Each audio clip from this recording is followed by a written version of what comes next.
Savadi BK Sangameshwar Veerendra ಪಪ್ಪಿ ಪರವಾಗಿ batting ಮಾಡಿದ್ದಾರೆ ಅವರ ಬೆಂಬಲಿಗರು. ಮೂವರು ಶಾಸಕರಲ್ಲಿ ಒಬ್ಬರಿಗಾದರೂ ಸಚಿವರನ್ನಾಗಿ ಮಾಡಿ. ಈವರೆಗೂ ಗಾಣಿಗ ಸಮುದಾಯಕ್ಕೆ ಸಚಿವ ಸ್ಥಾನವನ್ನ ಕೊಟ್ಟಿಲ್ಲ. ಸಚಿವ ಸ್ಥಾನವನ್ನ ಕೊಡದಿದ್ರೆ ತಕ್ಕ ಪಾಠವನ್ನ ಕಲಿಸಬೇಕಾಗುತ್ತೆ ಅನ್ನುವಂತಹ ಎಚ್ಚರಿಕೆಯನ್ನ ಕೊಟ್ಟಿದ್ದಾರೆ. ಎರಡನೇ ಹಂತದ ಲಾಭಿ ಈಗ ಶುರುವಾಗಿರೋದು. ಎರಡನೇ ಹಂತದಲ್ಲಿ ಸಚಿವ ಸ್ಥಾನವನ್ನ ಕೊಡಬೇಕು ಅಂತ ಹೇಳಿ ಗಾಣಿಗ ಸಮುದಾಯದ ಶಾಸಕರಿಗೆ ಸಚಿವ ಸ್ಥಾನಕ್ಕಾಗಿ ಆಗ್ರಹಿಸಲಾಗಿದೆ.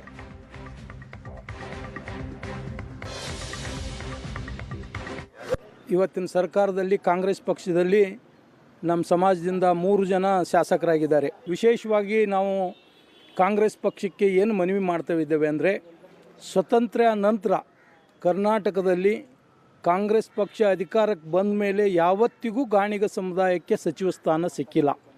ಹಿಂದೆ ನಮ್ಮ ಸಮಾಜದ ಅನೇಕ ಜನ ಶಾಸಕರು ಕಾಂಗ್ರೆಸ್ ಪಕ್ಷದಲ್ಲಿ ಆಗಿ ಹೋಗಿದ್ದಾರೆ.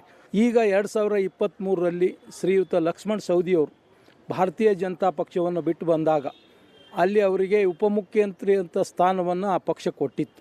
ಆದರೆ ಕೊನೆ ಗಳಿಗೆಯಲ್ಲಿ ಅವರು ಪಕ್ಷದ ಟಿಕೆಟ್ ತಪ್ಪಿದಾಗ ಗಾಣಿಗರು ಕೇವಲ 1000 ಮತದಾರರು ಇರ್ಬೋದು, ಅವರು ಇಡೀ ರಾಜ್ಯದಲ್ಲಿಯೇ ಅತಿ ಹೆಚ್ಚು ಅಂದರೆ ಎರಡನೇ ಅತಿ ಹೆಚ್ಚು ಮತಗಳನ್ನು ಪಡೆದು 76,000 ಮತಗಳ ಅಂತರದಲ್ಲಿ ಆಯ್ಕೆಯಾಗಿ ಬಂದರು.